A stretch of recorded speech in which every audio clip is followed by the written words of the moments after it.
Hey there, welcome back to Shanti Bloom. Thank you so much for joining me here again today. If you're new here, hi, my name is Chantal, and in today's video I'll be sharing with you 5 benefits of little beginnings. If you've been following this series that I'm presently doing on stepping into your purpose or fully living out your purpose, you must be wondering, like, Chantal, last week you talked about progress, but then you attached pain to it.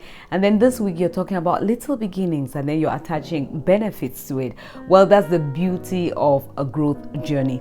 We all experience new beginnings in different areas of our lives or at different stages in life. You know, even just right now, we're in the graduation season. A lot of students will be experiencing new beginnings, right? You're stepping up into a new class, moving to a new school, or maybe you're actually moving out of town, relocating for college. You're going to be living on your own for the very first time. Those are new beginnings. Or you could be watching me right now and you are a new parent, or maybe you just got a new job or a new position within the same job you've already been having. Maybe you're even just switching careers altogether. That is something new. And what of a new mindset? Maybe you want to start off this journey of living a new way of life. These are all new beginnings. Now, the problem is not there's so many new beginnings, but with the challenges that come with it. New beginnings often start small, they're difficult, complex, they could be very scary, full of so many uncertainties. And this is one of the main reasons why people fear stepping into their purpose. But I'm hoping that by the end of this video, you'll be able to come to that place where you no longer dread or are ashamed or you despise your days of little beginnings. The first benefit is that little beginnings will help build character in you. It's going to help you gain understanding and wisdom that is necessary for greater things that are yet to come. Yes, we encourage everyone to dream big and to take that bold first step into pursuing your purpose. But as soon as you take that first step, you're going to quickly realize that it is like a preparation step. It is like you are this raw material that is going through a process of refining, and that is how character is being built in you. Small beginnings will break you in ways that you least expect. You're going to realize that there are things you thought you knew that you do not really know, and that will take away maybe pride and arrogance, and it's going to replace it with some humility. It will keep you grounded again for the greatness that lies ahead. Little beginnings will break you and make you a better person, so that you'll be able to guide others who are on that journey to become better people themselves. Little beginnings will break you, but it will make you a real person, and it takes a real person to reach the heart of other real people. So this is a benefit you should not despise. The second benefit is that little beginnings will help you build the right community around you, because you need community to pursue purpose. There's no such thing as a self-made man, and you cannot succeed as an island. As cliche as that may sound, it is the truth. If you look at any great leader, you hardly see a leader who just arrived and began to function solo. And one of the leaders that I always fall back to is Nehemiah in the Bible. I think he's just such a great leader. When he had to go rebuild the wall, he did not just arrive like, okay, I found my purpose, I'm here to rebuild the wall.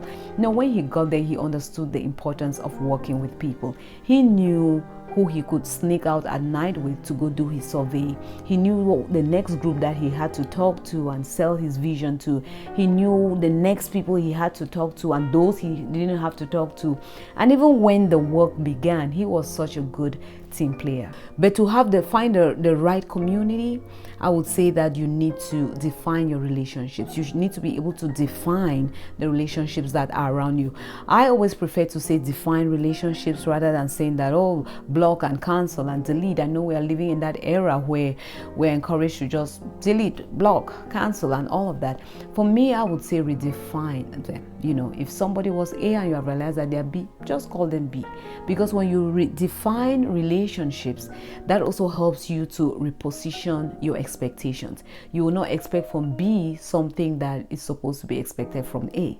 So I believe in redefining your relationships. The reason why I say it's much easier to build the right community during your days of little beginnings is because it's during the days of little beginnings that you can clearly see people for who they are.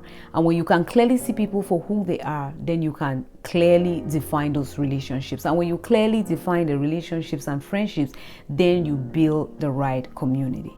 midway into the journey or towards the end, it becomes a little bit tricky to see people for who they really are, because it's a lot easier at this time for somebody to believe in you because you have given them enough reason to believe in you. It's also easier at this time for people to want to invest in you because now they believe that they can have 100-fold return. There is less risk and more gain. It's also easier at this time for people to want to identify with you, hang out with you, for different reasons, something that they are gaining. It could be financial, it could be physical, emotional, whatever benefit they are getting from you. It's a lot easier at this time because there is evidence, right? At this time, taking a selfie with you makes sense. But in the days of your little beginnings, taking a selfie with you makes no sense. But for those who stand by you during your days of little beginnings, I will say that you should guard and respect such relationships. Not just because, okay, they're praising you and buttering you up and all whatnot. No, I'm talking about deeper things here. I'm talking about people who are seeing you for where you're going to be and not for where you are right now. I'm talking about people who have managed to grasp your vision and they're able to see what you see. People who are able to join you and speak the things which be not as though they were. These are relationships and friendships that you should guard and you should respect and should make part of your community for where you are going. Remember, I said that you're like a raw material that is still going through refining. Nobody's sure yet what the end product is going to look like. And so if they're identifying with you at this point during your days of little beginnings, you should respect them. This fear is why you have a lot of Nicodemus friends nowadays. I call them Nicodemus friends. Nicodemus in the Bible who came to Jesus by night and wanted to be saved. There are so many people who want to identify with you in the shadows behind. Let's keep it behind, not in the public, just in case. Some people just don't want to stand with the unpopular, right? And so I don't want anybody to feel like I really belong with you. So you have to really respect those who stand by you with all confidence, saying that, this may be a small business, this may be a new mom, this may be a new person at this job or a new person in this position. Whatever that new season in your life is, that new beginning in your life is, that little beginning in your life is, that person stands by you saying that, I see them for where they are going to be and not for where they are. They are still making some mistakes here and there, but I believe in them. I trust in them. I know where they are going. If you have somebody who stands by you like that, then keep that friendship. Keep that relationship. Make sure those are people who can be part of your community as you're going along on your journey. The third benefit is that during your days of little beginnings, if you fall, you sustain very little injuries.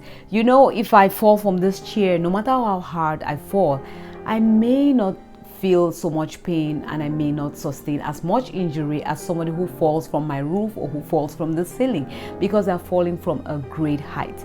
Let's take, for example, somebody who has a big business project. If that project fails, a lot of other people will suffer. The further you are gone or the higher you go, your successes are tied to so many people. Your failure is tied to so many other people's failures, right? So the mistakes you make during that time is more costly. But in your days of little beginnings, a lot of things are done by you. And not so many people's successes or failures are tied to you. And the mistakes you do will not cause damage to as many people as it will cause when you're further gone into the journey. And so this is the time for you to be bold and take the risk. I'm not saying be stupid or go look for mistakes to make, but step out there and do the things that are in your heart, knowing that even if you fall, even if you fail, the little scar and the injury that you will get is nothing compared to the wisdom, to the lessons that you will learn. Because like I'm saying, you make the mistakes, but make sure you learn from them. If you do not learn from them, that's when it makes no sense. But when you learn from them, it will prevent you from making even a bigger mistake on a higher platform that will be more costly. The next benefit is that little beginnings help you discover who you really are. When I look back at the little beginnings in different areas of my life and at different stages in my life, I see my area of strength. I'm like, where did I get the strength to really do this? Where did this knowledge come from? Where did this wisdom come from? Where did this idea come from? You begin to see things that are in you that you did not know were there. But you also see areas that are weak, areas that need some work, that you thought you were good at this, you thought you could handle this, and now you are right there in the battlefield and you have to prove yourself. And then you start to see that I'm not as good as I thought I was in this area or in that area. And while yes, you're going to affirm yourself, you also challenge yourself to work in those areas. And let me tell you, I think discovering who you really are helps you to organize your life, because you start to know, because you have known your strengths and because you know areas in your life that you need to work on, you know where you should be and where you should not be in what season. You know what books to read and what you should not be reading. You know who you should be hanging out with and who you should not be hanging out with. It helps to really just organize your life. I've even come to discover that there are some areas that is not just even a weak area that I need to work on. It's almost like I just don't even have that bone in me. Like, when it comes to this, the time and energy I would take to develop this kind of skill, I may as well pay for it, right? That is why somebody else is out there discovering their purpose, because their purpose somewhere fits into the puzzle of your own purpose. So I think that brings us back to when I was talking about community and all of that. So I just love this aspect of little beginnings, that it really reveals to you who you really are, and then you get to experience some really beautiful moments and confident moments of seeing the greatness that is within you. But it also helps you to really have some humbling moments and some moments that keep you grounded, knowing that you don't know it all. So this brings us to the last benefit, which is that little beginnings will bring you to your knees. It will bring you to that place of total surrender, complete surrender to God. You totally rely and depend on God, because during your days of little beginnings, you will realize that you do not have all the big connections to be depending and relying on, money to depend and rely on, fame, your charisma, and all of those things to depend on. And even if you are surrounded by those things, even if you have those things and you begin to lean on the arm of flesh, depending on your support system and your finances and your fame and your charisma and all of that, you will soon quickly run back to the solid rock, because you would have discovered that all other ground is sinking sand. Yes, it is as though if it is ground, it's as though if you lean and depend on those things, it will take you far, but you quickly discover that it is sinking sand and you find yourself running back to the rock.